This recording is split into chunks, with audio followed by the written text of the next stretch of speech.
نحمده ونصلي على رسوله الكريم اما بعد فاعوذ بالله من الشيطان الرجيم بسم الله الرحمن الرحيم رب اشرح لي صدري ويسر لي امري واحلل عقدة من لساني يفقهوا قولي اللهم فقهنا في الدين اللهم فقهنا في الدين اللهم فقهنا في الدين آمین۔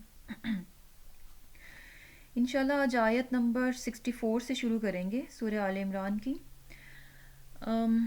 تو شروع کرتے ہیں۔ کل کہہ دو یا اہل الکتابی، اے اہل کتاب، تعالو آؤ، الی کلمتن ایک بات کی طرف، سواءن یکساں ہے، برابر ہے، بینا درمیان ہمارے، بیننا درمیان ہمارے، و بینکم اور درمیان تمہارے، اللہ کے نہ نعبدا ہم عبادت کریں، الا اللہ سوائے اللہ کے، ولا نشرکا اور نہ ہم شریک ٹھہرائیں بھی اس کے ساتھ شیئن کسی چیز کو، ولا اور نہ یتخذا بنائے بعدنا کوئی ہمارا، بعدن کسی کو، اربابن کارساز، من دون اللہ اللہ کے سوا، فَإِن پھر اگر تولو وہ نہ مانیں یا پھر جائیں، فقولو تو کہہ دو، اشہدو تم گواہ رہو، بِأَنَّا کہ ہم مسلمون مسلمان ہیں۔ یہاں پر جو ہے اللہ تعالیٰ یہ بات فرما رہے ہیں، آپ صلی اللہ علیہ وسلم سے یہ بات کہی جا رہی ہے کہ کہہ دیجئے کہ اے اہل کتاب۔ مخاطب کون ہے؟ اہل کتاب کو مخاطب کیا جا رہا ہے، یہود اور نصارہ کو، اور کیا کہا جا رہا ہے کہ آؤ اس بات کی طرف جو کہ ہمارے اور تمہارے درمیان یکساں ہے، اس بات کی طرف آ جاؤ جو کہ ہمارے اور تمہارے درمیان، یعنی یہود اور نصارہ کے درمیان کیا ہے؟ یکساں ہے، برابر ہے، تسلیم کردہ ہے۔ اور وہ بات کیا ہے؟ کون سی بات یکساں ہے؟ کہ ہم جو ہے اللہ کے سوا کسی کی عبادت نہ کریں اور اس کے ساتھ کسی بھی چیز کو شریک نہ ٹھہرائیں، اور پھر یہ کہ اللہ کو چھوڑ کر ہم میں سے کوئی ایک دوسرے کو اپنا کارساز نہ بنائے۔ اور پھر بھی اگر یہ بات نہ مانیں، یعنی اہل کتاب اس کے باوجود بھی اگر بات نہیں مانتے، تو پھر ان سے کیا کہیں کہ پھر تم گواہ رہو کہ ہم تو مسلمان ہیں، ہم کیا ہیں؟ ہم تو فرما بردار ہیں۔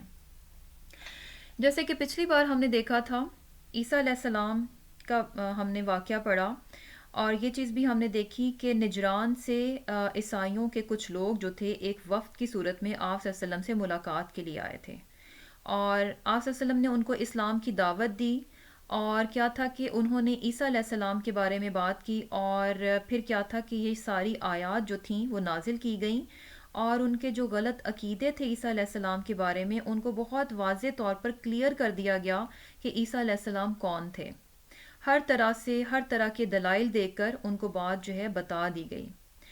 پھر اس کے بعد بھی وہ نہیں مانے، تو پھر ہم نے دیکھا کہ ان کو کیا تھا کہ مباہلہ کی دعوت دی گئی۔ مباہلہ کیا تھا؟ کیا وہ مل کر جو ہے پھر دعا کرتے ہیں، یعنی معاملہ جو ہے ویسے حل نہیں ہو رہا، تم بات نہیں مانتے، اپنی جگہ تم اپنے آپ کو سچا کہتے ہو، ہم کہتے ہیں کہ ہم سچے ہیں، تو پھر ایسا کرتے ہیں کہ آؤ مل کر دعا کرتے ہیں، اور دعا کیا ہوگی کہ ہم میں سے جو بھی جھوٹا ہے، ہم میں سے ہم دونوں فریقوں میں سے جو بھی جھوٹا ہوگا اس پر اللہ تعالیٰ کی لعنت ہو۔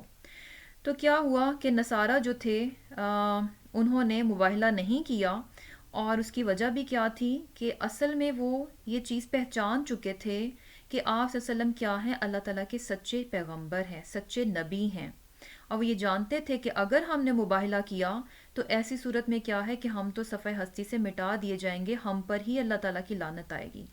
لیکن اس کے باوجود بھی انہوں نے اسلام کا اقرار نہیں کیا، ایمان نہیں لے کر آئے، اور اس کی بھی بہت ساری وجوہات یعنی ہمیں پتہ چلتی ہیں کہ جانتے بوجھتے ہوئے بھی وہ اسلام نہیں لے کر آئے۔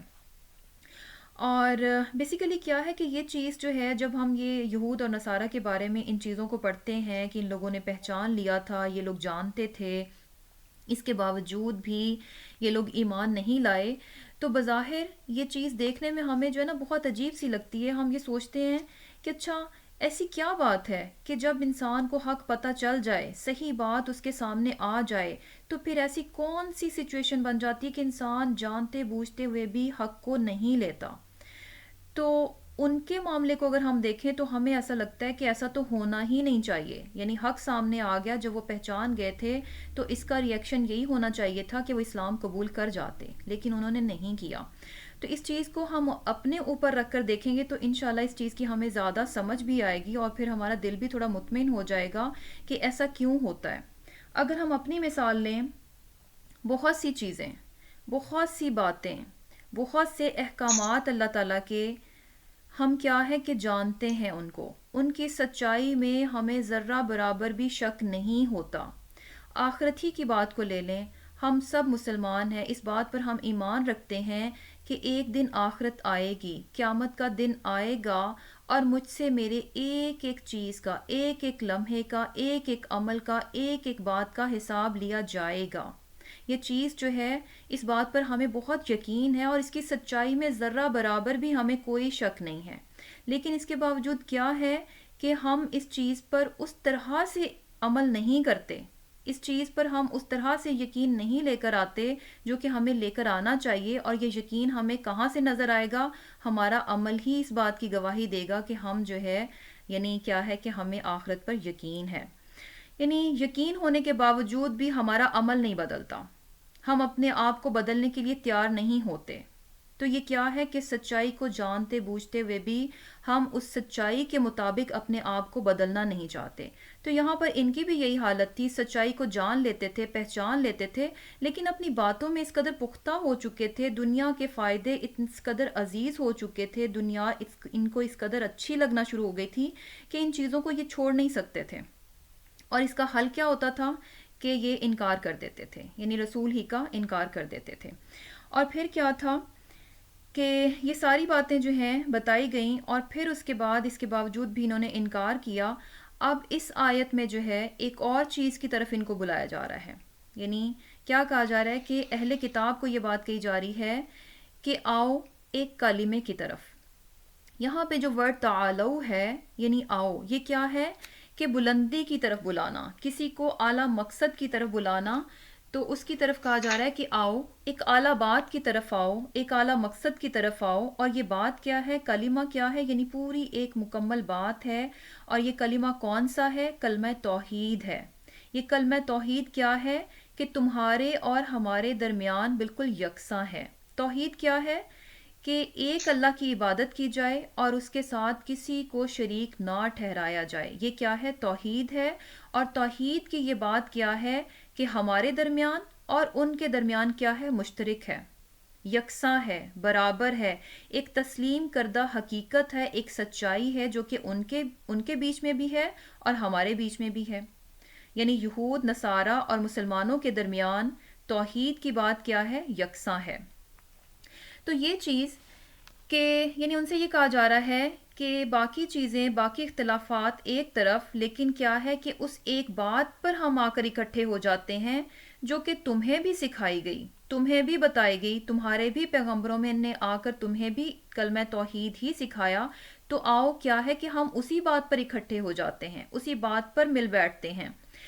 تو یہ چیز جو ہے، یعنی توحید جو ہے، ان کو بھی سکھایا گیا، کلمہ توحید جو ہے ان کی بھی تعلیم تھی۔ یہ چیز ہمیں کہاں سے پتہ چلتی ہے؟ قرآن سے ہمیں یہ بات پتہ چلتی ہے کہ دنیا میں جتنے بھی پیغمبر آئے، جتنے بھی پیغمبر بھیجے گئے، تو وہ صرف اور صرف یہی پیغام، یعنی کیا تھا کہ سب کے سب پیغمبر جو ہے یہی ایک پیغام لے کر آئے اپنی قوم کی طرف کہ ایک اللہ کی عبادت کی جائے اور اس کے ساتھ کسی کو بھی شریک نہ ٹھہرایا جائے۔ یعنی جو پیغمبر بھی بھیجا جاتا، اس کی سب سے پہلی اور بنیادی تعلیم جو اپنی قوم کو ہوتی تھی وہ کیا ہوتی تھی؟ وہ ایک اللہ کی طرف بلاتے تھے۔ وہ لوگوں کو کیا کہتے تھے کہ صرف اور صرف ایک اللہ کی عبادت کرو اور اس کے ساتھ کسی کو بھی شریک نہ ٹھہراؤ۔ تو ہر پیغمبر کی یہ بیسک تعلیم ہوتی تھی، سب سے پہلی اور بنیادی تعلیم کیا ہوتی تھی؟ توحید کی ہوتی تھی، جس پر کہ وہ خود بھی قائم ہوتے تھے اور دوسرے لوگوں کو بھی اسی کی طرف دعوت دیتے تھے۔ اور پھر کیا ہے کہ جیسے کہ بائبل میں بھی ہمیں یہ چیز پتہ چلتی ہے کہ بائبل میں کیا آتا ہے کہ یسوع نے جواب دیا، اے بنی اسرائیل، ہمارا خداوند ایک ہی خدا ہے۔ یعنی کیا بات پتہ چل رہی ہے کہ عیسیٰ علیہ السلام نے بھی آ کر ان کو کیا تعلیم دی کہ ہمارا خداوند ایک ہی خدا ہے، یعنی رب جو ہے، اللہ جو ہے وہ ایک ہی ہے، اسی ایک ہی کی عبادت ہونی چاہیے۔ یعنی عیسیٰ علیہ السلام نے آ کر ان کو یہ تعلیم نہیں دی کہ نعوذ باللہ وہ اللہ تعالیٰ کے بیٹے ہیں یا وہی اللہ ہیں، انہی کی عبادت کی جائے یا اوروں کو یا ایک اللہ کے ساتھ ان کو بھی شریک ٹھہرایا جائے۔ تو عیسیٰ علیہ السلام نے ایسی کوئی بھی تعلیم ان کو نہیں دی، بلکہ کیا کہا کہ اے بنی اسرائیل، ہمارا خداوند ایک ہی خدا ہے۔ اور پھر کیا ہے کہ آپ صلی اللہ علیہ وسلم کی بھی یہی تعلیم تھی، آپ صلی اللہ علیہ وسلم بھی توحید ہی کو لے کر آئے اور لوگوں کو ایک اللہ ہی کی طرف بلایا، ایک اللہ ہی کی عبادت کا کہا، اور یہ بات بھی کہی کہ اللہ کے ساتھ کسی اور کو شریک نہ ٹھہرایا جائے۔ اور پھر کیا ہے کہ جیسے کہ یہاں پر یہ بات آ رہی ہے کہ اللہ نعبدا، کہ نہ ہم عبادت کریں الا اللہ، سوائے اللہ کے، ولا نشرکا، اور نہ ہم شریک بنائیں بھی اس کے ساتھ، شیئن کسی چیز کو۔ اب شیئن جو ہے نا یہ اسم نکرہ ہے، شیئن کہہ کر جو ہے ہر چیز کی نفی کر دی گئی ہے، یعنی اللہ تعالیٰ کے ساتھ کسی بھی چیز کو شریک ٹھہرایا ہی نہیں جا سکتا، نہ کسی جاندار چیز کو، نہ ہی کسی بے جان چیز کو۔ یعنی کیا ہے کہ کوئی بھی پتھر ہے، کوئی پہاڑ ہے، کوئی لکڑی ہے، کوئی میٹل ہے، جنات میں سے، انسانوں میں سے، فرشتوں میں سے، کسی بھی چیز میں سے کسی بھی چیز کو اللہ تعالیٰ کے ساتھ شریک نہیں ٹھہرایا جا سکتا، کیونکہ شیئن کیا ہے، اسم نکرہ ہے، اور اس میں ایک ایک چیز جو ہے شامل ہے کہ کوئی بھی چیز جو ہے اس کو اللہ تعالیٰ کے ساتھ شریک نہیں ٹھہرایا جا سکتا۔ اور پھر کیا ہے، یہاں پر جو ہے ایک یہ چیز بھی بہت زیادہ امپورٹنٹ ہے اور غور طلب ہے کہ توحید میں کیا چیز آ رہی ہے کہ اللہ کے سوا کسی کی عبادت نہ کی جائے اور پھر اس کے ساتھ کسی کو شریک نہ ٹھہرایا جائے۔ اب یہ دونوں باتیں جو ہیں وہ بتائی گئی، حالانکہ بات صرف اتنی بھی کی جا سکتی تھی کہ اللہ کے سوا جو ہے کسی کی عبادت نہ کی جائے، لیکن اس بات کو الگ کر کے جو ہے واضح طور پر بیان کیا گیا کہ اس کے ساتھ کسی کو شریک بھی نہیں ٹھہرانا۔ اس سے کیا بات پتہ چلتی ہے کہ یعنی یہ پاسبلٹی ممکن ہے، یعنی یہ پاسبلٹی ہو سکتی ہے اور ہے کہ کوئی انسان اللہ کی عبادت تو کرے لیکن اس کے ساتھ ساتھ وہ کسی دوسرے کو اس کے ساتھ شریک بھی ٹھہرا لے۔ یعنی یہ ہو سکتا ہے کہ ایک انسان بظاہر کیا ہے کہ وہ ایک اللہ ہی کی عبادت کرتا ہے، لیکن یہ ممکن ہے کہ ایک اللہ کی عبادت کے ساتھ ساتھ وہ دوسرا کیا کام کر رہا ہے، کسی اور کو اس کے ساتھ شریک بھی ٹھہرا رہا ہے۔ اسی لیے یعنی یہ پیغام کس قدر واضح طور پر دیا گیا، اس بات کو مبہم نہیں چھوڑا گیا کہ جہاں ایک اللہ کی عبادت کرو گے تو وہاں اس بات کا بھی خیال رکھا جائے گا کہ اس کے ساتھ کسی کو شریک نہ ٹھہرایا جائے۔ یعنی دونوں چیزیں کیا ہیں، دونوں کو برابر رکھا جائے گا۔ ایسا نہیں ہے کہ صرف ایک اللہ کی عبادت کر لی جائے اور پھر کیا ہے کہ ساتھ اوروں کو بھی شریک ٹھہرا لیا جائے۔ اور پھر کیا ہے کہ اس کے بعد جو دوسری بات کہی جا رہی ہے وہ کیا ہے کہ ولا یتخذا، اور نہ بنائے بعدنا کوئی ہمارا، بعدن کسی کو، اربابن کارساز، من دون اللہ اللہ کے سوا۔ اب یہاں پہ جو اربابن کا ورڈ ہے اس کا روٹ ورڈ کیا ہے، را با با، یہ رب سے ہے، رب اس کی واحد ہے، یعنی رب کیا ہے، واحد، اور اس کی جمع کیا ہے، اربابن، یعنی اللہ تعالیٰ یعنی یہاں پر جو ہے ان کو ایک کلمے کی طرف بلایا جا رہا ہے کہ آؤ جو ہے، یعنی اہل کتاب کو دعوت دی گئی کہ آؤ اس بات پر جو ہے، جو کہ وہ بات جو کہ ہمارے اور تمہارے درمیان برابر ہے۔ ان کو بھی یہی تعلیم دی گئی تھی، ان کو بھی یہی سکھایا گیا تھا کہ ایک اللہ کے سوا کسی کی عبادت نہیں کرنی اور اس کے ساتھ کسی کو شریک نہیں ٹھہرانا، اور پھر یہ کہ اللہ کو چھوڑ کر کوئی ایک دوسرے کو، یعنی بعدنا بعدن، کوئی ایک دوسرے کو اپنا کارساز بھی نہ بنائے۔ تو کیا ہے کہ یعنی یہاں پر جو ہے اب اگر بظاہر طور پر دیکھا جائے کہ اہل کتاب کی بات ہے، اب ان سے یہ بات کہی جا رہی ہے کہ اللہ کے ساتھ کسی کو شریک نہ ٹھہرائیں، حالانکہ اگر دیکھا جائے اہل کتاب جو تھے وہ بت پرست تو نہیں تھے، انہوں نے بتوں کو بنا کر ان کی پوجا تو نہیں کی، تو پھر ان سے یہ بات کیوں کہی جا رہی ہے کہ وہ اللہ کے ساتھ کسی کو شریک نہ ٹھہرائیں؟ تو اس چیز کو بھی انشاءاللہ سمجھتے ہیں کہ ان میں جو ہے شرک آیا، بت پرستی کی صورت میں نہیں آیا، لیکن شرک انہوں نے کسی اور صورت میں کیا، اور وہ کیا تھا کہ یعنی ان لوگوں نے کیا کیا کہ بت پرستی تو نہیں کی لیکن شخصیت پرستی شروع کر دی۔ شخصیتوں کو پوجنا شروع کر دیا۔ کس طرح سے؟ کہ کس طرح سے ان میں شخصیت پرستی آئی کہ انسانوں کو، یعنی شخصیت پرستی کیا ہوتی ہے کہ انسانوں کو اتنا بڑا ماننا شروع کر دیا جائے کہ ان کو جا کر پھر ان کے مقام اور مرتبے کو کہاں جا کر ملا دیا جائے؟ اللہ تعالیٰ کے ساتھ جا کر ملا دیا جائے۔ یعنی انسانوں کی عقیدت اور محبت میں ان کو اتنا بڑا ماننا شروع کر دیا جائے کہ بڑا مانتے مانتے آخر کیا ہے کہ ان کو جا کر اللہ تعالیٰ سے ملا دیا جائے، جیسا کہ نصارہ نے کیا۔ نصارہ نے کیا کیا؟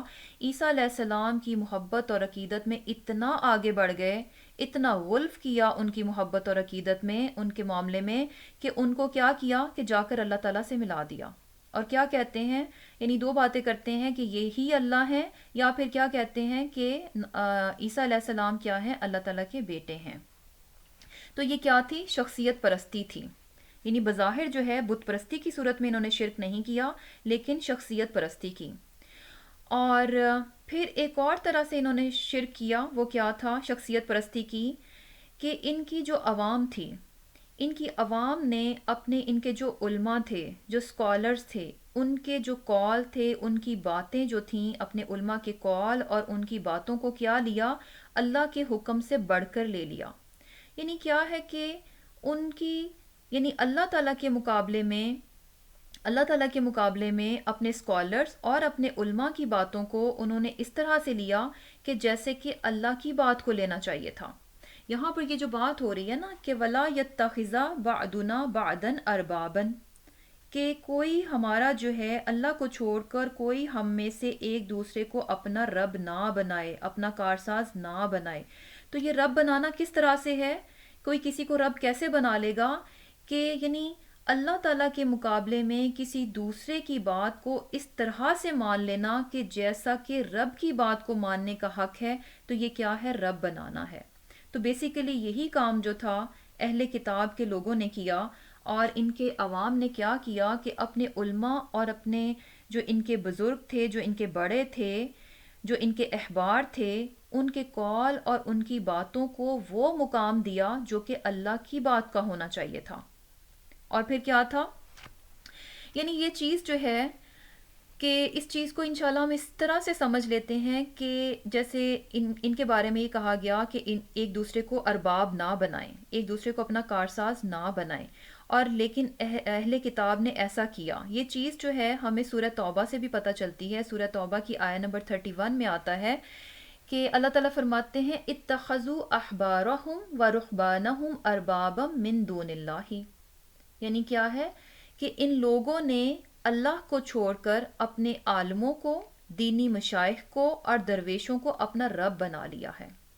اتخذو، انہوں نے بنا لیا، احبارہم، اپنے احبار کو، اپنے عالموں کو، ورہبانہم، اور اپنے راہبوں کو۔ راہب ان کے ہوتے ہیں نا، ان سے کہا جا رہا ہے کہ ورہبانہم، اور اپنے راہبوں کو، اربابن، رب، من دون اللہ، اللہ کو چھوڑ کر۔ اب یہ چیز جو ہے اس کو حدیث سے بھی دیکھ لیتے ہیں، جیسے کہ عدی بن حاتم کی روایت میں آتا ہے، وہ یہ کہتے ہیں کہ میں نے یہ والی آیت، یعنی سورہ توبہ کی آیت نمبر 31 جو ہے، اس آیت کو سن کر کہ جس میں کہ یہ کہا گیا کہ ان لوگوں نے اللہ کو چھوڑ کر عالموں اور درویشوں کو اپنا رب بنا لیا ہے، وہ کہتے ہیں کہ یہ آیت سن کر میں نے عرض کیا یا رسول اللہ، یہود اور نصارہ نے تو علماء کو رب نہیں بنایا، یعنی یہود اور نصارہ جو ہیں وہ تو علماء کی پرستش نہیں کرتے، ان کی پوجا نہیں کرتے، انہوں نے تو اپنے علماء کو رب نہیں بنایا، تو پھر قرآن میں یہ بات ان کے بارے میں کیوں کہی گئی کہ انہوں نے اپنے عالموں اور درویشوں کو اپنا رب بنا لیا ہے؟ تو اس پر جو ہے آپ صلی اللہ علیہ وسلم نے فرمایا کہ یہ ٹھیک ہے کہ انہوں نے ان کی عبادت نہیں کی، لیکن یہ بات تو ہے نا کہ ان کے علماء نے جن باتوں کو حلال کیا، ان باتوں کو ان کی عوام نے حلال جانا، اور ان کے علماء نے جن باتوں کو حرام ٹھہرایا، ان کی عوام نے انہی باتوں کو حرام سمجھا۔ تو یہ کیا ہے؟ تو یہی ان کی عبادت کرنا ہے۔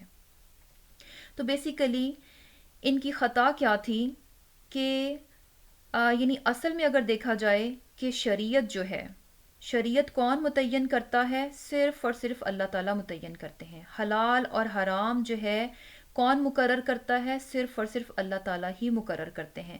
یعنی اللہ تعالیٰ ہی کو یہ اختیار ہے کہ وہ یہ متعین کرے کہ کیا چیز حلال ہے اور کیا حرام ہے، اس کے علاوہ کسی بھی دوسرے کو اس بات کا اختیار نہیں دیا گیا۔ لیکن ان کی خطا کیا تھی اہل کتاب کی؟ یہ بہت بڑی ان کی خطا تھی کہ انہوں نے کیا کیا کہ ان کے علماء نے جن باتوں کو حرام ٹھہرایا، انہوں نے اس کو حرام جانا، جن باتوں کو ان کے علماء نے حلال ٹھہرایا ان باتوں کو انہوں نے بھی حلال جانا۔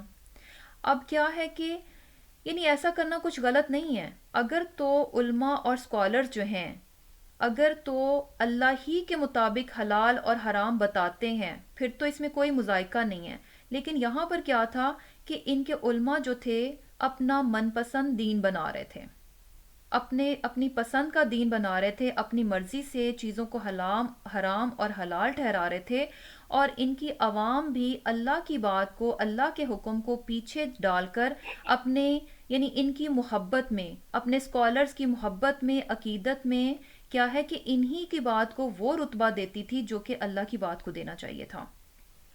اور یہ چیز کہ شریعت جو ہے یہ صرف اور صرف اللہ تعالیٰ ہی بتائے گا، حلال اور حرام جو ہے اللہ ہی کی طرف سے آئے گا، تو بیسیکلی کیا ہے کہ اللہ کی بات کو چھوڑ کر لوگوں کی درست باتوں کو درست مان لینا کیا ہے کہ گویا لوگوں کو شریعت بنانے کا آپ نے حقدار بنا دیا، اور یہی چیز کیا ہے کہ ان کو رب بنانا ہے۔ اور جیسے کہ یہ چیز جو ہے ہمیں سورہ نحل کی آیت نمبر 116 سے بھی پتہ چلتی ہے کہ حلال اور حرام جو ہے صرف اللہ تعالیٰ ہی کی طرف سے متعین ہوتا ہے۔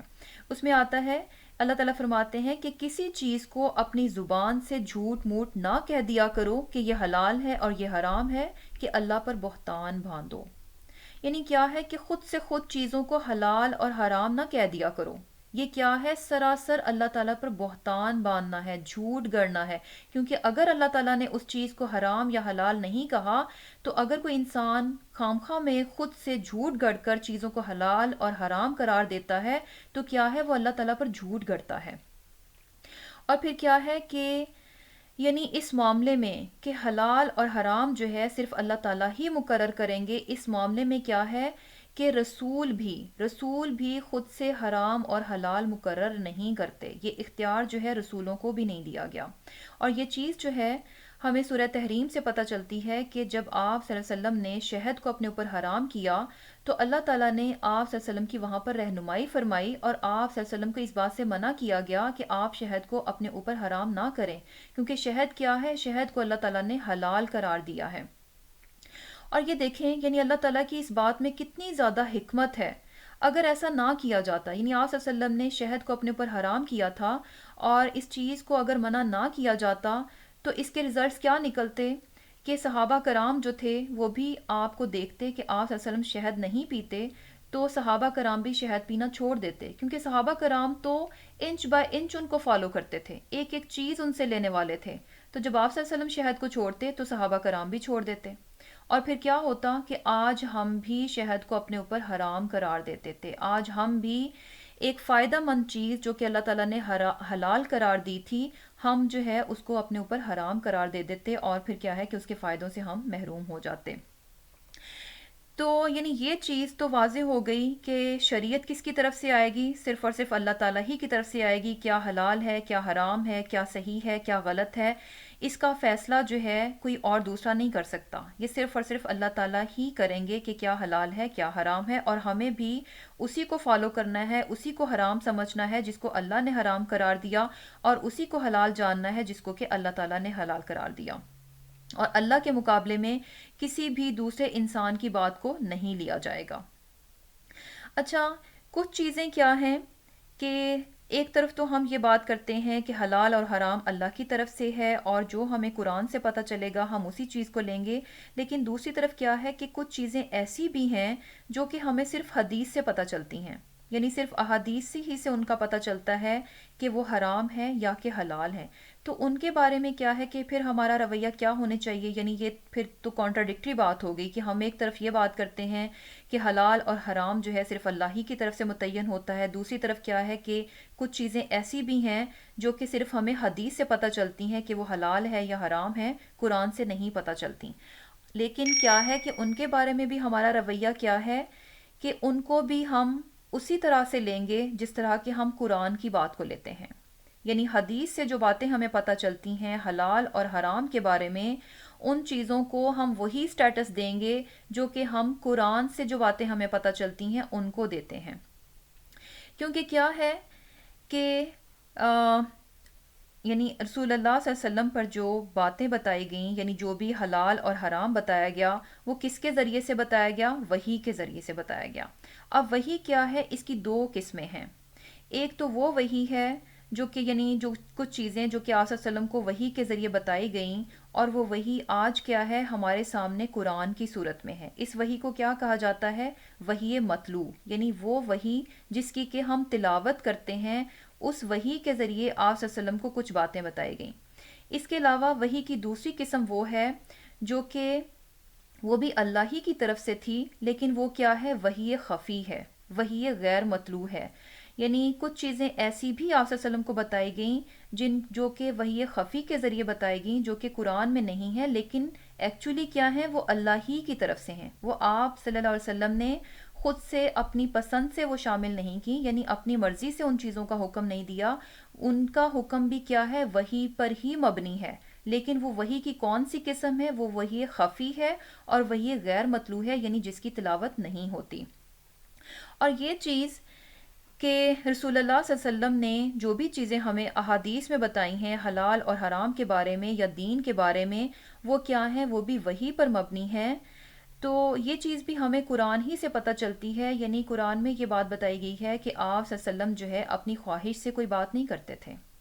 یعنی آپ صلی اللہ علیہ وسلم نے دین کے بارے میں جتنی بھی باتیں کی ہیں وہ اپنی خواہش سے اپنی مرضی سے نہیں کیں، بلکہ کیا ہے کہ ساری کی ساری باتیں جو ہیں اللہ تعالیٰ کی رہنمائی پر مبنی ہوتی تھیں. اللہ تعالیٰ کی طرف سے آپ کو وحی کی جاتی تھیں، اور اس کی بنیاد پر جو ہے آپ صلی اللہ علیہ وسلم جو ہے یعنی کیا صحیح ہے، کیا غلط ہے، کیا حرام ہے اور کیا حلال ہے، وہ ساری باتیں جو ہے وہ آگے بیان کرتے تھے.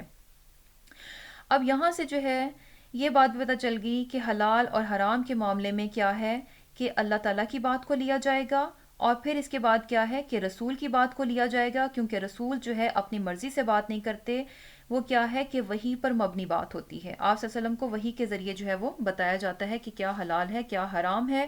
اور ایک وحی کی صورت کیا ہے کہ قرآن کی صورت میں ہمارے سامنے ہے، اور دوسری وحی کیا ہے؟ وحی خفی کے ذریعے جو صرف آپ صلی اللہ علیہ وسلم کو بتائی گئی اور آپ صلی اللہ علیہ وسلم نے اس کو آگے بیان کیا. اور پھر کیا ہے کہ اب رہی بات اسکالرس کی، کہ اسکالرز اگر اسکالرز ہیں یا پھر یہ کہ امام ہیں، اگر وہ ہمیں بات بتاتے ہیں کہ یہ حلال ہے، یہ حرام ہے، تو اس معاملے میں کیا ہے کہ ہم ان کی ہر اس بات کو لیں گے جو کہ اللہ اور رسول کے بتائے ہوئے فرمان کے مطابق ہوگی. لیکن اگر کوئی عالم یا کوئی بھی بزرگ یا کوئی بھی امام یا کوئی بھی بہت بڑا جو ہے جسے کہہ لیں کہ بہت بڑا اسکالر جو ہے، کوئی بھی ایسی بات کرتا ہے جو کہ اللہ اور رسول کے فرمان کے مطابق نہیں ہے، تو پھر کیا ہے کہ اس کی بات کو نہیں لیا جائے گا. کیونکہ یہی غلطی جو تھی وہ کنہوں نے کی؟ اہل کتاب نے کی کہ انہوں نے کیا کیا کہ اللہ کی بات کو چھوڑ کر کیا کیا کہ اپنے علماء کی بات کو مان لیا، اور جبکہ ان کے علماء کی بات کیا تھی؟ اللہ کے مقابلے میں تھی. اور یہاں پر جو ہے کہ یعنی یہ دیکھا جائے کہ بیسیکلی کیا ہے کہ ہر امام جو ہے اس نے بھی یہی تعلیم دی ہے کہ جب بھی تمہارے سامنے کوئی صحیح حدیث آ جائے تو ہماری رائے کو رد کر دو. یعنی ہر امام جو ہے یہی تعلیم دے کر گیا کہ جب تمہارے سامنے کوئی صحیح حدیث آ جائے تو پھر کیا ہے کہ ہماری بات کو رد کر دو. اور کیا ہے کہ امام ابو حنیفہ رحمۃ اللہ علیہ کہتے ہیں کہ رسول کی حدیث اور صحابہ کرام کے قول کے سامنے میری بات کو رد کر دو. جب صحیح حدیث مل جائے تو وہی میری رائے ہے، وہی میرا مذہب ہے. تو اس سے کیا بات پتہ چلتی ہے کہ ہمارے نزدیک اہمیت اس بات کی نہیں ہونی چاہیے کہ فلاں اسکالر مجھے یہ بات بتائے گا یا فلاں امام یہ بات مجھے بتائے گا، یا پھر یہ کہ فلاں بزرگ ہی مجھے بات بتائے گا، یا پھر یہ کہ فلاں فرقے کا یہ اسکالر مجھے بات بتائے گا. اس کی بات کو تو میں صحیح سمجھوں گی، لیکن اگر کوئی دوسرا یہ بات بتائے گا تو اس کی بات کو میں نہیں لوں گی. بلکہ کیا ہے یعنی ہمارے نزدیک جو ہے پرسنالٹیز کی اہمیت نہیں ہونی چاہیے. ہمارے نزدیک جو ہے پرسنالٹیز میٹر نہیں کرنی چاہیے کہ کون سی پرسنالٹی ہمیں یہ بات بتا رہی ہے. ہمارے نزدیک اہمیت کس بات کی ہونی چاہیے کہ یہ بات کیا اللہ اور رسول کے فرمان کے مطابق ہے یا نہیں ہے. اگر تو یہ بات اللہ اور رسول کے فرمان کے مطابق ہے تو بتانے والا کوئی بھی ہے اس کی بات کو لے لیا جائے. لیکن اگر وہ بات اللہ اور رسول سے آ کر ٹکراتی ہے تو خواہ وہ امام کتنا ہی بڑا کیوں نہ ہو، خواہ وہ بزرگ کتنا ہی بڑا کیوں نہ ہو، خواہ وہ عالم کتنا ہی بڑا کیوں نہ ہو، تو اس کی بات کو نہیں لیا جائے گا. اور پھر کیا ہے کہ جیسے یہاں پر جو ہے اہل کتاب کو کہا جا رہا ہے کہ ہم اللہ کے سوا کسی کی عبادت نہ کریں اور اس کے ساتھ کسی کو بھی شریک نہ ٹھہرائیں. اب کوسچن یہ ہے کہ اہل کتاب تو اللہ ہی کی عبادت کرتے تھے، یعنی پھر ان سے یہ بات کیوں کہی جا رہی ہے کہ اس کلمے کی طرف آؤ جس کو کہ یہ لوگ بھلا چکے تھے، اس کو پیچھے ڈال چکے تھے، کہ آؤ اسی تعلیم کی طرف ہم آ کر اکٹھے ہو جاتے ہیں، وہ تعلیم جو کہ تمہیں بھی تمہارے پیغمبر سکھا کر گئے، ہم اسی بات پر اکٹھے ہو جاتے ہیں. اور وہ بات کیا تھی کہ اللہ کے سوا کسی کی عبادت نہ کریں. تو بیسیکلی کیا تھا کہ یہ لوگ بھی کیا تھے کہ ایک اللہ کی عبادت کو چھوڑ چکے تھے. اسی لیے کیا ہے کہ ان کو اس بات کی طرف بلایا جا رہا ہے کہ ایک اللہ کی عبادت کی طرف آؤ، یعنی صرف اور صرف ایک اللہ ہی کی عبادت ہونی چاہیے. اب بظاہر اگر دیکھا جائے، یعنی دیکھنے میں کیا تھا کہ وہ ایک اللہ ہی کی عبادت کرتے تھے، دیکھنے میں کیا تھا کہ وہ اللہ ہی کی عبادت کرتے تھے، وہ بتوں کی عبادت نہیں کرتے تھے، وہ بتوں کی پرستش نہیں کرتے تھے، عبادت وہ اللہ ہی کی کرتے تھے. تو اس چیز کو بھی سمجھنے کی ضرورت ہے کہ اس میں بھی وہ کس طرح سے گمراہ ہو چکے تھے، کس طرح سے بھٹک چکے تھے کہ بظاہر دیکھنے میں وہ اللہ کی عبادت کرتے تھے لیکن اس کے باوجود بھی وہ ایک اللہ کی عبادت نہیں تھی. اس چیز کو جو ہے اس حدیث سے دیکھ لیتے ہیں کہ جیسے کہ حضرت عائشہ رضی اللہ تعالیٰ عنہا جو ہے ان سے روایت ہے کہ جب آپ صلی اللہ علیہ وسلم جو ہے یعنی ان کی وفات کا وقت قریب تھا تو کیا تھا کہ آپ صلی اللہ علیہ وسلم نے ایک کمبل جو ہے اس کو اوڑھ رکھا تھا، اور کیا تھا کہ اس کمبل کو آپ کبھی اپنے چہرے پر ڈھانپ لیتے اور کبھی چہرے سے اتار دیتے. تو اسی دوران کیا تھا کہ آپ صلی اللہ علیہ وسلم نے اپنے چہرے مبارک سے جو ہے کمبل کو ہٹایا اور ہٹا کر یہ فرمایا کہ یہود اور نصارہ پر اللہ کی لعنت ہو، انہوں نے اپنے انبیاء کی قبروں کو سجدہ گاہ بنا لیا. یعنی یہاں پر جو ہے کیا بات بتائی جا رہی ہے کہ آپ صلی اللہ علیہ وسلم نے یہود اور نصارہ پر اللہ کی لعنت کی، کہ ان پر اللہ کی لعنت ہو. کیوں؟ کیونکہ انہوں نے انبیاء کی قبروں کو عبادت گاہ، سجدہ گاہ بنا لیا تھا. تو یہ بھی کیا تھا، یعنی ایک طرف تو وہ دعویٰ کرتے وہ ایک اللہ کی عبادت کرتے ہیں، لیکن دوسری طرف ایسے بہت سے کام کر رہے تھے جو کہ خالص اللہ کے لیے ہونے چاہیے تھے، لیکن انہوں نے اس میں دوسروں کو بھی شریک کر لیا. کیونکہ بیسیکلی اگر عبادت کو دیکھا جائے نا، عبادت جو ہے یہ ہمیں لگتا ہے کہ جب عبادت کا لفظ آتا ہے تو ہمارے ذہن میں کیا چیزیں آتی ہیں کہ شاید ایک خاص قسم کی جو ریچولز ہمیں دے دی گئی ہیں، کچھ عبادات ہمیں دے دی گئی ہیں، بس وہی عبادت ہے. لیکن ایکچولی کیا ہے کہ عبادت جو ہے نا ایک بہت وسیع ٹرم ہے، اس میں بہت سی چیزیں شامل ہیں. کیونکہ عبادت جو ہے نا اس کا روٹ ورڈ ہے عین با دال، اور اس کے میننگز ہوتے ہیں کہ یعنی کیا ہے کہ کسی کے لیے اطاعت اور بندگی اور عاجزی کا اظہار کرنا. یعنی عبادت کیا ہے کہ کسی کے لیے اطاعت اور بندگی بجا لانا اور عاجزی کا اظہار کرنا. یعنی بیسیکلی عبادت میں عاجزی اور محبت شامل ہے. یعنی یوں کہہ لیں کہ عبادت کیا ہے، عاجزی اور محبت کا نام ہے. تو یہ عاجزی اور محبت اور بندگی کیا ہے، یہ خالص اللہ کے لیے ہونی چاہیے، اس میں کسی اور کو شریک نہیں ٹھہرانا چاہیے. اور پھر کیا ہے کہ جیسے عبادت کو تھوڑا سا دیکھ لیتے ہیں کہ عبادت کیا ہے، اور عبادت کے بارے میں یہ بات کہی جا رہی ہے کہ ایک اللہ ہی کی ہونی چاہیے. تو اس کے لیے عبادت کو سمجھنا بہت ضروری ہے کہ عبادت ہے کیا. ایک اللہ کا حکم ماننا، اللہ کا حکم ماننا، یہ کیا ہے، یہ عبادت میں شامل ہے. یہ عبادت ہے کہ ایک اللہ کا حکم مانا جائے. اور پھر کیا ہے کہ سجدہ، رکوع اور تعظیم، یہ کیا ہے، صرف اور صرف اللہ کے لیے ہونی چاہیے، کسی اور کو اس میں شامل نہیں کرنا چاہیے.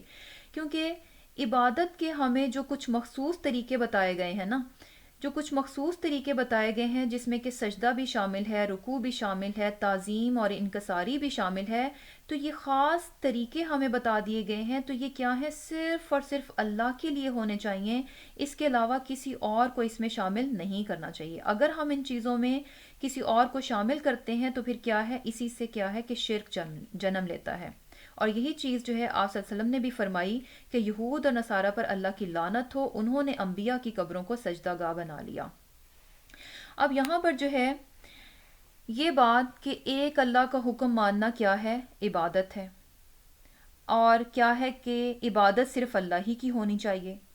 تو اس سے کیا بات پتہ چلتی ہے؟ یعنی اس سے یہ مطلب نہیں نکلتا کہ اب اللہ کے سوا کسی اور کا حکم ہم مان ہی نہیں سکتے، یہ چیز نہیں ہے، بلکہ کیا ہے کہ قرآن میں ہمیں جو چیز پتہ چلتی ہے کہ وہاں پر قرآن میں کیا آتا ہے کہ اللہ اور رسول کی اطاعت کرو، اور پھر کیا ہے کہ اولو الامر، ان کی بھی اطاعت کی جائے۔ اولو الامر کون سے ہوتے ہیں؟ یعنی وہ لوگ جو کہ آپ پر نگران بنائے جاتے ہیں، وہ لوگ جو کہ آپ کے ذمہ داران ہیں، جیسے کسی بھی ادارے میں جو کہ آپ کے ذمہ داران ہیں، ملکی لیول پہ دیکھ لیں کہ ملک کی سطح پر جو جیسے کہ گورنمنٹ ہے، یا پھر کہیں پر بھی آپ کام کرتے ہیں، کسی بھی جگہ پر ہیں، وہاں پر کچھ نہ کچھ آپ کے ہر سطح پر کوئی نہ کوئی آپ کا نگران ضرور ہوتا ہے۔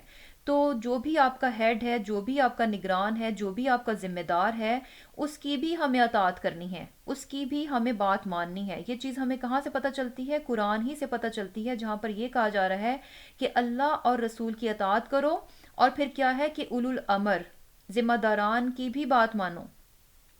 تو پھر کیا ہے؟ یعنی یہ دو باتیں تو پھر آپس میں کانٹراڈکٹ کرتی ہیں کہ ایک طرف یہ کہا جاتا ہے کہ اللہ کا حکم ماننا کیا ہے؟ عبادت ہے، اور دوسری طرف کہا جا رہا ہے کہ اولو الامر کی بھی اطاعت کی جائے۔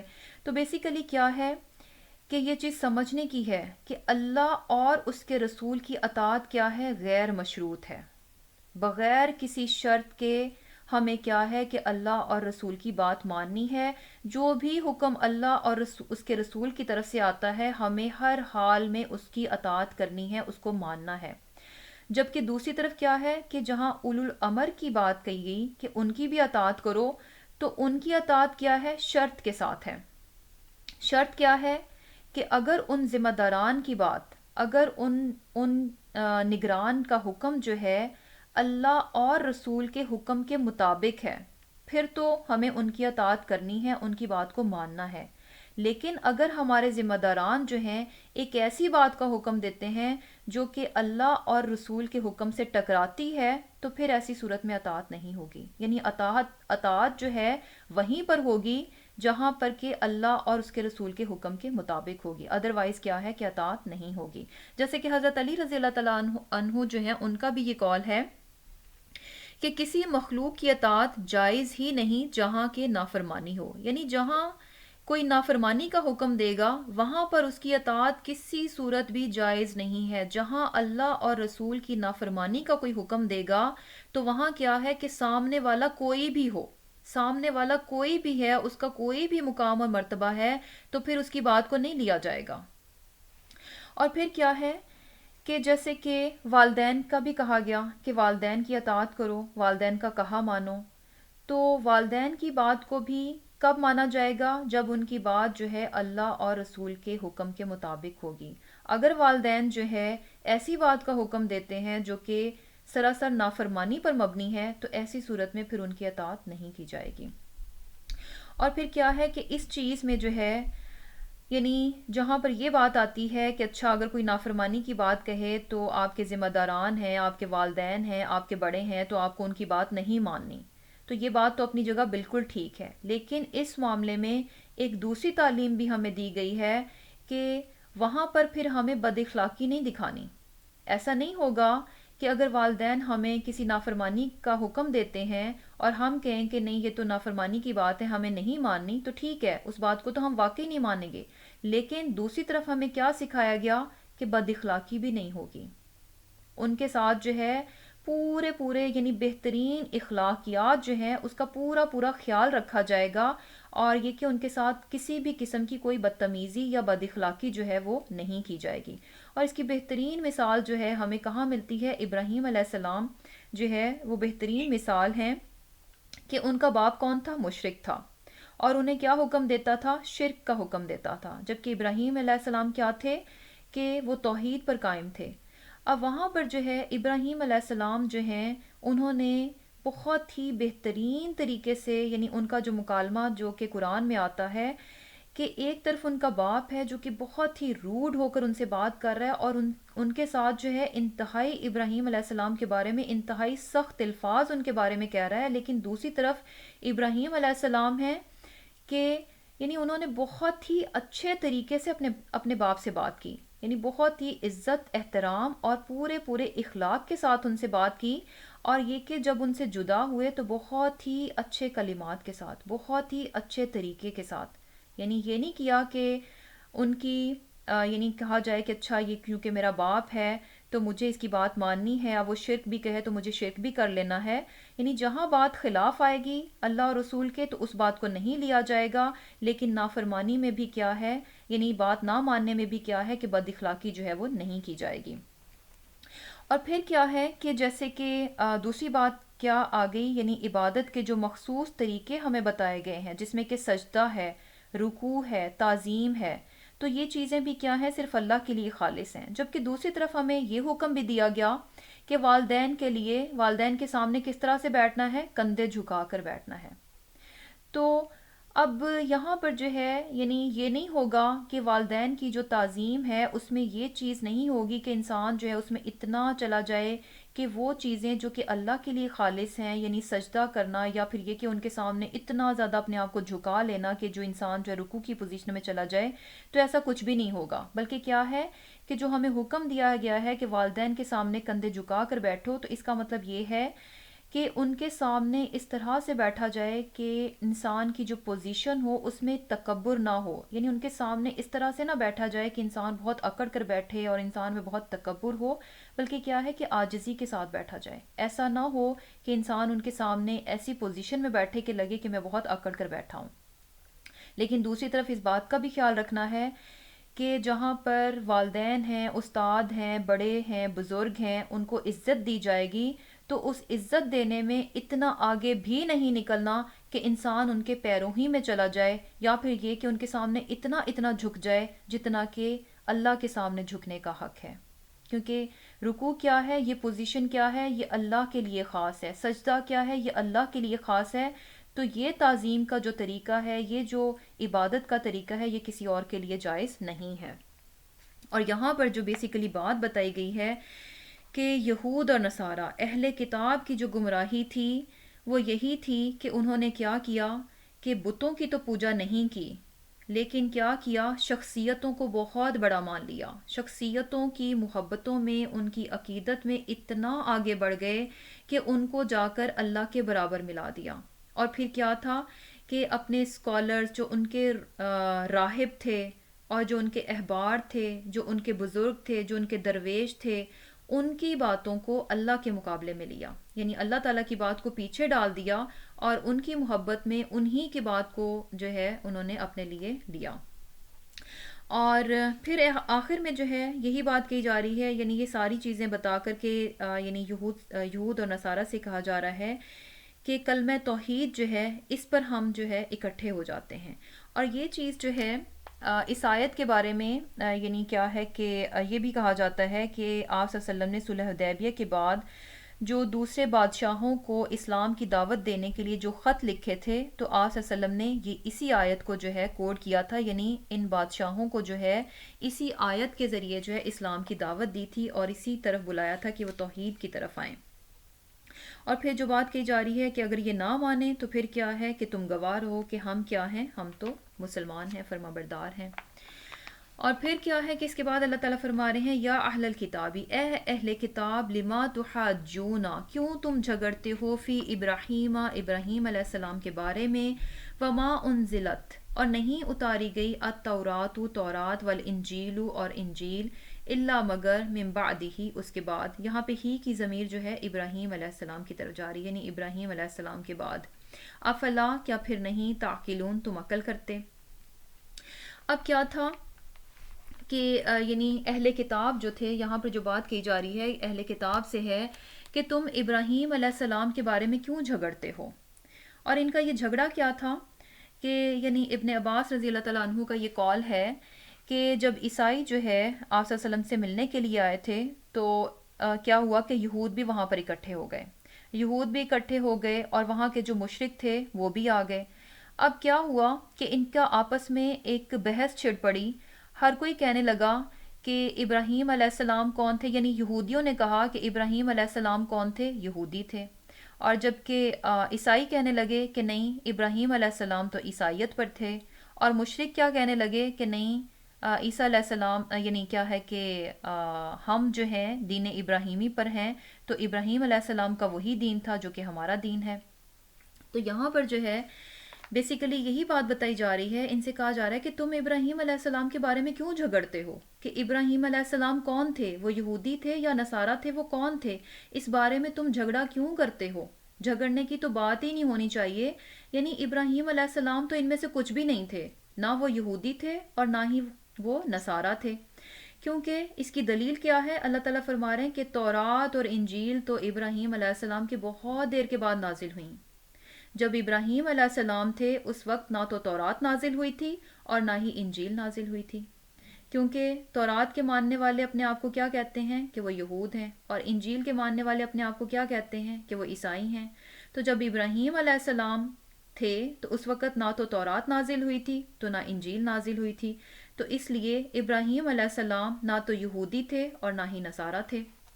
اور یہی چیز جو ہے یہاں پر ان کو بتائی جا رہی ہے کہ اس بات میں تم جھگڑا کیوں کرتے ہو، اس بات میں تم عقل سے کام نہیں لیتے کہ ابراہیم علیہ السلام کے دور میں تو تورات اور انجیل نازل بھی نہیں ہوئی تھیں، تو وہ یہود اور نصارہ کیسے ہو سکتے ہیں۔ اور پھر کیا ہے، ہا انتم، ہا تم لوگ، ہا اولائی وہ لوگ ہو، ہا جج تم جھگڑا کیا تم نے، فیما اس چیز کے بارے میں کہ لکم تمہیں بھی جس کا علم تھا، فلیما پس کیوں تحاجونا تم جھگڑا کرتے ہو، فیما اس چیز کے بارے میں کہ لیسا نہیں ہے لکم تمہیں بھی جس کا علم، واللہ اور اللہ یعلم جانتا ہے، وانتم اور تم لا تعلمون نہیں تم جانتے۔ اب ان کو آگے یہی بات بتائی جا رہی ہے، اسی چیز کو کنٹینیو کیا جا رہا ہے پچھلی ہی آیت کو، یعنی تم جو ہے ایسی چیز کے بارے میں جھگڑا کرتے ہو، یعنی ان کے کیا رویہ تھا کہ ان لوگوں نے جھگڑا کیا، دو چیزوں میں جھگڑا کیا، دو باتیں تھیں جن کے بارے میں یہ جھگڑ رہے تھے۔ ایک بات وہ تھی جس کے بارے میں ان کو علم تھا، اس کے بارے میں یعنی علم ہونے کے باوجود یہ جھگڑا کر رہے تھے، اور کس بات کا ان کو علم تھا کہ آپ صلی اللہ علیہ وسلم کی نبوت کا ان کو علم تھا، ان کی کتابوں میں یہ ساری باتیں بتا دی گئی تھیں، آپ صلی اللہ علیہ وسلم کے متعلق جو ہے نشانیاں ان کو بتا دی گئی تھیں، اس علم کے باوجود بھی یہ آپ صلی اللہ علیہ وسلم کے بارے میں جھگڑا کر رہے تھے۔ اور دوسری چیز جس کے بارے میں جھگڑا کر رہے تھے بغیر علم کے تھی، یعنی ابراہیم علیہ السلام کے بارے میں ان کو کوئی علم نہیں دیا گیا تھا، ان کو کچھ علم نہیں تھا، اس کے باوجود کیا ہے کہ اس کے بارے میں بھی جھگڑا کر رہے تھے۔ اور پھر اللہ تعالیٰ فرما رہے ہیں کہ اللہ تعالیٰ جانتے ہیں اور تم نہیں جانتے، یعنی اللہ تعالیٰ کو معلوم ہے کہ ابراہیم علیہ السلام کون تھے، یہ لوگ نہیں جانتے، یعنی تم نہیں جانتے، ابراہیم علیہ السلام اللہ تعالیٰ جانتے ہیں کہ ابراہیم علیہ السلام کون تھے۔ اب آگے جو ہے ابراہیم علیہ السلام کے بارے میں بتایا جا رہا ہے، اللہ تعالیٰ بتا رہے ہیں ما کان ابراہیم، نہیں تھے ابراہیم علیہ السلام یہودین یہودی، ولا نصرانین اور نہ عیسائی، ولیکن اور لیکن کانا تھے حنیفن یکسو مسلمن مسلمان، وما اور نہ کانا وہ تھے من المشرکین مشرکوں میں سے۔ اب ان پر یہ بات بتائی جا رہی ہے کہ ابراہیم علیہ السلام نہ تو یہودی تھے، نہ نصرانی تھے اور نہ ہی مشرک تھے، اور یہ بات جو ہے اللہ تعالیٰ ہی خوب اچھے سے جانتا ہے کہ ابراہیم علیہ السلام کون تھے، اور ابراہیم علیہ السلام کون تھے اللہ تعالیٰ بتا رہے ہیں وہ کون تھے، حنیفم مسلمن، کہ یکسو تھے اور فرما بردار تھے، مسلمان تھے۔ یعنی اس سے یعنی یہ بات بھی پتہ چل رہی ہے کہ ابراہیم علیہ السلام کون تھے، اللہ تعالیٰ کے فرما بردار تھے، مسلمان تھے۔ بیسیکلی مسلم کون ہوتا ہے، جو کہ اپنے آپ کو سبمٹ کر دیتا ہے، جو کہ فرما بردار ہوتا ہے، ہر اس بات کو اپنا لیتا ہے جس بات کا اسے اللہ حکم دے، اور ہر اس بات سے رک جاتا ہے جس سے کہ اس کا اللہ اسے منع کرے۔ تو ابراہیم علیہ السلام بھی کون تھے، مسلمان تھے، انہوں نے ہر اس بات کی اطاعت کی جس بات کا اللہ تعالیٰ نے انہیں حکم دیا، اور ہر اس بات سے وہ رک گئے جس بات سے اللہ تعالیٰ نے انہیں روکا۔ اور اس سے یہ بات بھی پتہ چلتی ہے کہ دین اسلام اور مسلمان ہونا یہ کوئی نئی چیز نہیں ہے، بلکہ کیا ہے کہ تمام پیغمبر جو ہیں ان کا دین کیا تھا؟ اسلام ہی تھا، اور سب کے سب کیا تھے؟ مسلمان ہی تھے، یعنی اللہ تعالیٰ کے فرما بردار ہی تھے۔ اور پھر کیا ہے کہ اس کے بعد اللہ تعالیٰ فرما رہے ہیں انا بے شک اولا زیادہ قریب الناسی لوگوں میں بھی ابراہیم ابراہیم علیہ السلام سے للذین وہ لوگ جو اتبعوہ پیروی کرتے ہیں ان کی، وہذا اور یہ النبیو نبی ہیں، پیغمبر ہیں، یعنی یہاں پہ النبی جو ہے محمد صلی اللہ علیہ وسلم کی طرف ہے، والذین اور وہ لوگ جو آمنو ایمان لائے، اور یہ کون لوگ ہیں؟ یعنی صحابہ کرام، واللہ اور اللہ ولیو کارساز ہے المؤمنین مومنوں کا۔ یہاں پر جو ہے اب وہاں پر سچویشن کیا تھی؟ ہر کوئی کیا کہہ رہا تھا کہ وہ ابراہیم علیہ السلام جو ہیں ان کے ہیں، اور ابراہیم علیہ السلام کے فالوور وہی ہیں، یعنی ہر کوئی اپنے آپ کو یہ ثابت کر رہا تھا، یہودی یہ ثابت کر رہے تھے کہ ہم ابراہیم علیہ السلام کے فالوور ہیں، عیسائی کہتے ہیں کہ ہم ابراہیم علیہ السلام کے فالوور ہیں، اور مشرکین یہ کہتے ہیں کہ ہم ابراہیم علیہ السلام کے فالوور ہیں۔ تو اللہ تعالیٰ یہ فرما رہے ہیں کہ ابراہیم علیہ السلام کے قریب تر وہ لوگ ہیں، یعنی ابراہیم علیہ السلام کے فالوور ایکچولی کون لوگ ہیں؟ جو کہ ابراہیم علیہ السلام کو فالو کرتے ہیں۔ اور ابراہیم علیہ السلام کو فالو کون کر رہا تھا؟ آپ صلی اللہ علیہ وسلم اور صحابہ کرام، کیونکہ ابراہیم علیہ السلام کا کیا دین تھا کہ وہ ایک اللہ کے ماننے والے تھے اور ایک اللہ کے فرما بردار تھے، وہ یکسو تھے، اور کیا تھا کہ فرما بردار تھے۔ اور یہ چیزیں کیا تھیں کہ ان کے فالوورز کون ہیں؟ آپ صلی اللہ علیہ وسلم اور صحابہ کرام۔ اور پھر کیا ہے کہ اللہ کیا ہے؟ ولی المؤمنین، کہ اللہ جو ہے مومنوں کا کارساز ہے یا دوست ہے۔ اب یہاں پر جو ہے یعنی کیا تھا کہ ان لوگوں میں یہ جھگڑا آیا، یعنی آپس میں یہود نصارہ اور مشرکین جو ہیں جھگڑا کر رہے ہیں، تو یہاں پر جو ہے یعنی ایک طرح سے فرقہ واریت نظر آ رہی ہے، الگ الگ گروہ بنے ہوئے ہیں اور آپس میں ان کا جھگڑا ہے۔ تو بیسیکلی اگر یہ دیکھا جائے کہ یہ آپس میں ان کا جھگڑا کیوں تھا، حالانکہ سب پیغمبر جو بھی آئے، جتنے بھی پیغمبر آئے، ان سب کی ایک ہی تعلیم تھی، ایک ہی میسج تھا جو کہ انہوں نے دیا، لیکن اس کے باوجود بھی کیا ہوا کہ ان کے ماننے والے جو تھے یعنی ڈفرینٹ گروپس میں بٹ گئے، فرقہ واریت آ گئی۔ اور یہاں پر جو ہے جو ان کی فرقہ واریت کی وجہ پتہ چل رہی ہے وہ کیا ہے کہ تعصب، یعنی مذہبی تعصب جو ہے اس فرقہ واریت کی وجہ نظر آ رہا ہے۔ جیسے کہ یعنی یہود کو کیا کرنا چاہیے تھا کہ جب آپ صلی اللہ علیہ وسلم نے نبوت کا دعویٰ کیا تو ان کو جو ہے ایمان لے آنا چاہیے تھا، لیکن انہوں نے اپنا الگ سے ایک گروہ رکھا، اس چیز سے وہ ہٹے نہیں۔ کیوں نہیں ہٹے؟ کیونکہ ان میں تعصب تھا، ایک مذہبی تعصب تھا جس نے کہ ان کو ایمان لانے سے روکا۔ اور یہ تعصب کیا تھا ان کا کہ یہ رسالت جو تھی، یہ نبوت جو تھی بنی اسماعیل میں کیوں آ گئی؟ یعنی نبوت تو بنی اسرائیل ہی میں سے ہونی چاہیے تھی، بنی اسماعیل میں سے رسالت کیوں آئی؟ بنی اسماعیل میں سے آپ صلی اللہ علیہ وسلم کو کیوں مبعوث کیا گیا؟ بنی اسرائیل میں سے کیوں نہیں کیا گیا؟ تو بیسیکلی یہ ان کا ایک تعصب تھا جس کی وجہ سے یہ حق پر ایمان لانے سے رکے رہے اور ایک اپنا الگ سے ایک گروہ بنا لیا۔ اسی طرح عیسائیوں کو بھی دیکھیں تو عیسائی بھی ایمان نہیں لے کر آئے، یعنی کیا تھا کہ انہوں نے بھی کیا کیا، ان میں بھی تعصب آیا کہ ہم جس کو مانتے ہیں اس کے علاوہ ہم کسی اور کو نہیں مانیں گے۔ یعنی جس چیز میں یعنی عیسیٰ علیہ السلام کی محبت اور عقیدت میں اتنا آگے چلے گئے، اپنے عقیدوں میں اس قدر پختہ ہو گئے کہ انہوں نے بھی کیا کیا کہ اس بنیاد پر جو ہے اپنا ایک الگ سے گروہ بنا لیا۔ حالانکہ بیسیکلی کیا تھا کہ سب کو ایک ہی تعلیم دی گئی تھی، کوئی فرق نہیں رکھا گیا تھا۔ اور یہاں پر جو بات پتہ چل رہی ہے کہ تعصب جو ہے انسان کو حق سے بہت دور کر دیتا ہے۔ جہاں پر تعصب ہوگا وہاں پر کیا ہے کہ فرقے بھی بنیں گے، گروہ بندیاں بھی ہوں گی، اور پھر کیا ہے کہ تیسری چیز کیا ہے کہ انسان جو ہے حق سے بھی بہت دور ہو جائے گا۔ اور یہ فرقہ واریت جو تھی یہود میں بھی آئی، عیسائیوں میں بھی آئی، اور پھر یہ کہ مسلمانوں میں بھی آئی۔ آج کیا ہے کہ آج کا مسلمان بھی کیا ہے کہ خود کو صرف مسلمان نہیں کہلوانا چاہتا، یعنی اسے یہ بات پسند ہی نہیں ہے کہ وہ اپنے آپ کو صرف مسلمان کہلوائے. یعنی جب تک وہ اپنے آپ کو کسی خاص فرقے سے، کسی خاص مسلک سے، کسی خاص طریقے سے، کسی خاص شخصیت کے ساتھ منسوب نہ کر دے تو وہ اپنے آپ کو کچھ نہیں سمجھتا. یعنی اسے اس بات پہ بڑا فخر محسوس ہوتا ہے کہ وہ اپنے آپ کو کسی کے ساتھ منسلک کرے. یعنی کیا ہے کہ مسلمانوں میں بھی کیا ہے کہ ہم اپنے آپ کو مسلمان نہیں کہلواتے. ہم اپنے آپ کو صرف مسلمان کہلوانا پسند نہیں کرتے، بلکہ کیا ہے کہ ہم نے اپنے آگے پیچھے بہت سی چیزیں لگا رکھی ہیں.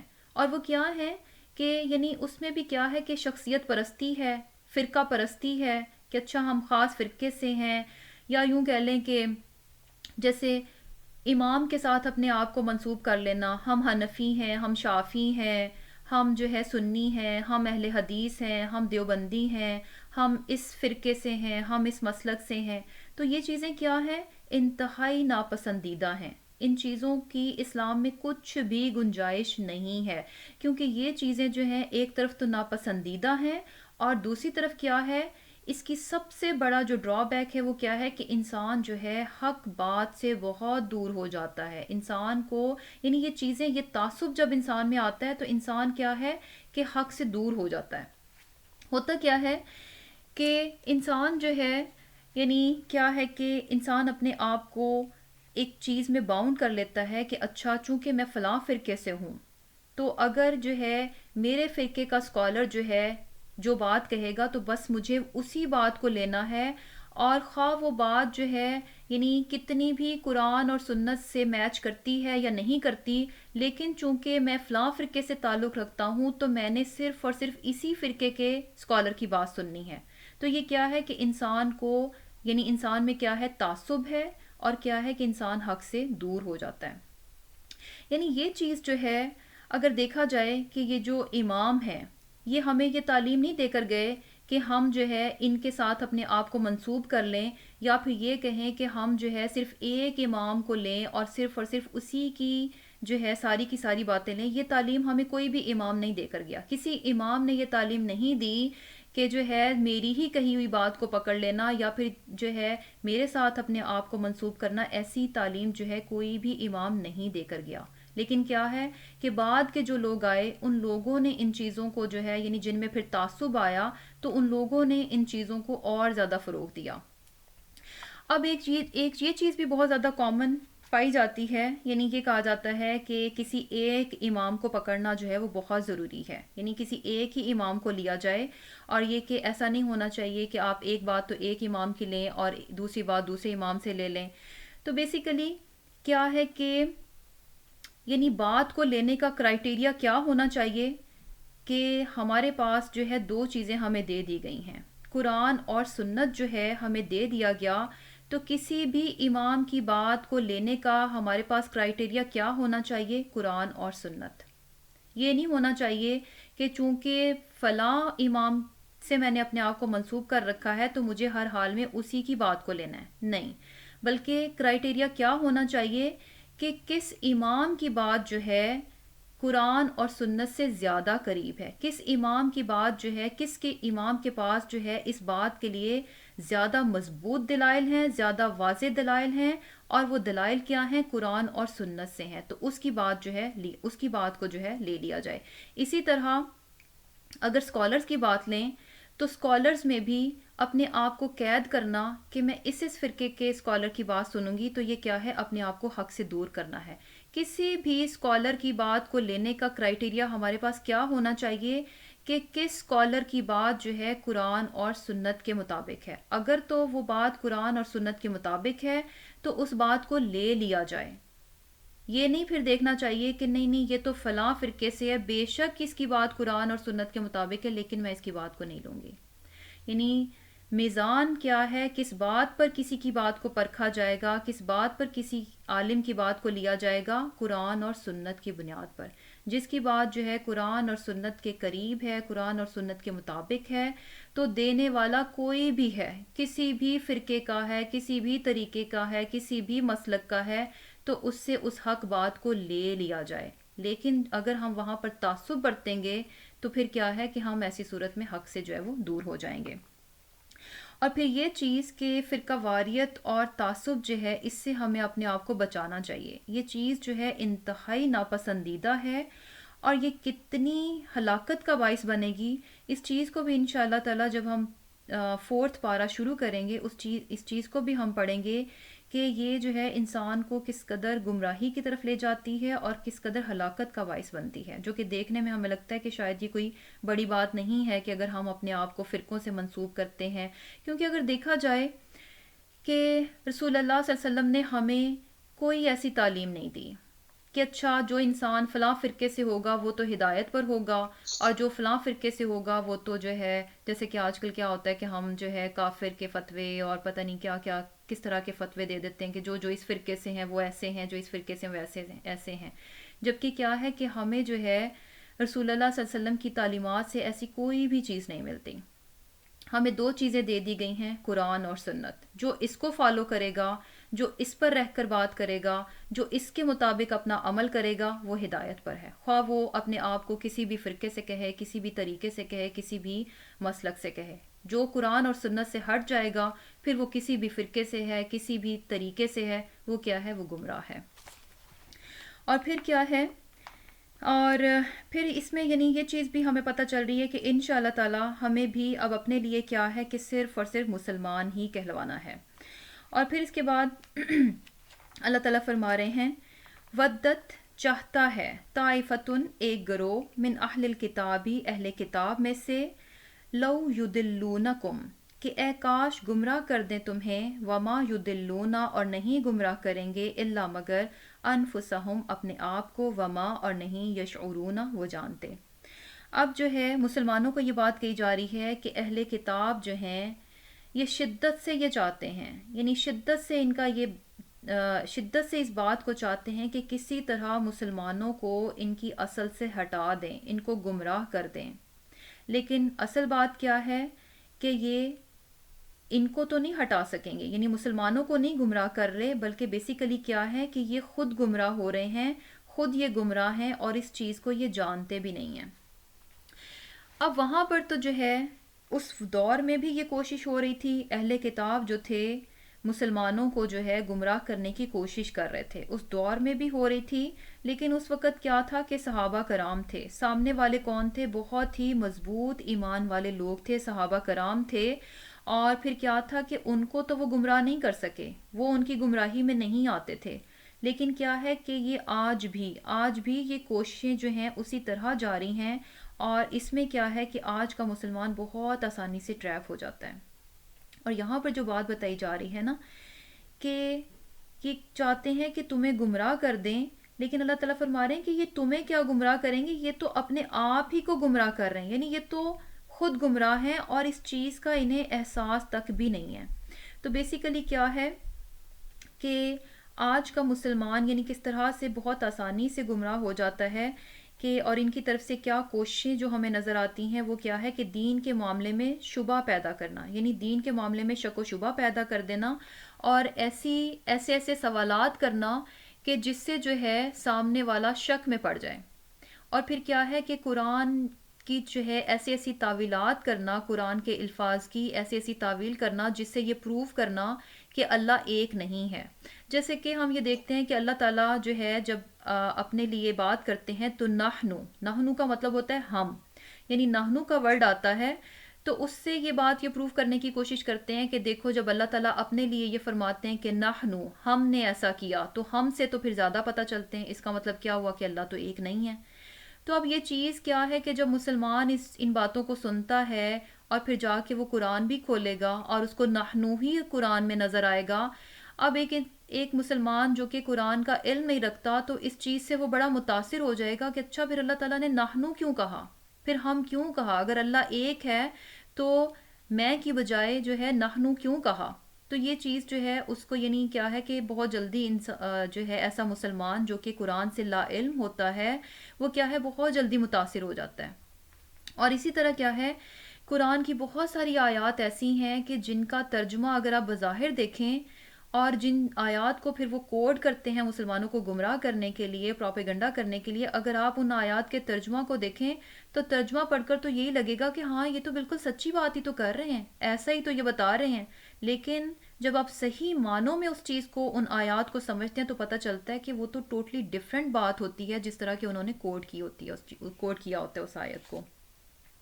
اور یہاں پر جو ہے جیسے کہ یہ بات ہوئی کہ یہ لوگ جو ہیں گمراہ کر رہے ہیں، اور آج کا مسلمان جو ہے ان کی گمراہی میں بہت جلدی آ جاتا ہے. ایک تو یہ چیز بھی نظر آتی ہے کہ آج ہم کیا ہے کہ یہ جانتے ہوئے بھی کہ یہ قومیں کیا ہیں، گمراہ ہیں، یعنی بھٹک چکی ہیں، اصل طریقوں سے ہٹ چکی ہیں، اور اس کے باوجود بھی آج کا مسلمان کیا ہے کہ ان قوموں سے بہت امپریس اور بہت زیادہ مرعوب رہتا ہے ان کے طریقوں سے، یعنی ان کے طریقوں سے بہت زیادہ امپریس رہتا ہے، بہت زیادہ مرعوب رہتا ہے، کیونکہ آج کا مسلمان خود بھٹکا ہوا ہے، اسے خود اپنے دین کی خوبصورتی کا علم نہیں ہے، تو خود وہ بھٹک چکا ہے، خود دین سے دور ہو چکا ہے، خود اسے اپنے دین کی خوبصورتی نہیں معلوم، تو کیا ہے کہ وہ ان گمراہ قوموں ہی کو بہت اچھا جاننا شروع کر دیتا ہے، انہی کے طریقوں سے کیا ہے کہ امپریس ہونا شروع ہو جاتا ہے. اور پھر کیا ہے کہ آگے اللہ تعالیٰ کیا فرما رہے ہیں، یا اہل الکتابی، اے اہل کتاب، لما تکفرون، کیوں تم انکار کرتے ہو، بیایات اللہ، اللہ کی آیات کا، وانتم تشہدون، اور تم کیا ہو کہ گواہ ہو. یعنی کیا ہے کہ تم بہت اچھے سے جانتے ہو، تمہاری کتابوں میں جو ہے نبوت کی جو نشانیاں رکھی گئی تھیں وہ سب کی سب تم جانتے ہو، اس کے باوجود کیا ہے کہ تم جو ہے رسول اللہ صلی اللہ علیہ وسلم کا انکار کرتے ہو. اور پھر دوسرا کام کیا کرتے ہیں، یا اہل الکتابی، اے اہل کتاب، لما تلبسونا، کیوں تم ملاتے ہو، الحق کا، حق کو، بالباطل، باطل کے ساتھ، وتکتمونا، اور تم چھپاتے ہو، الحق کا، حق کو، وانتم، اور تم، تعلمون، تم جانتے ہو.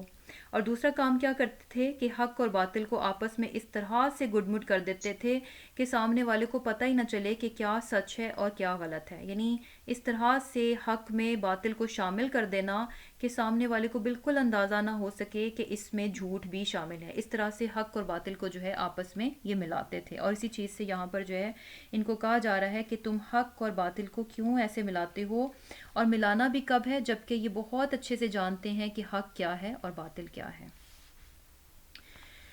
تو چلے الحمدللہ رب العالمین، آج کا ہمارا لیسن جو ہے وہ اینڈ ہوا.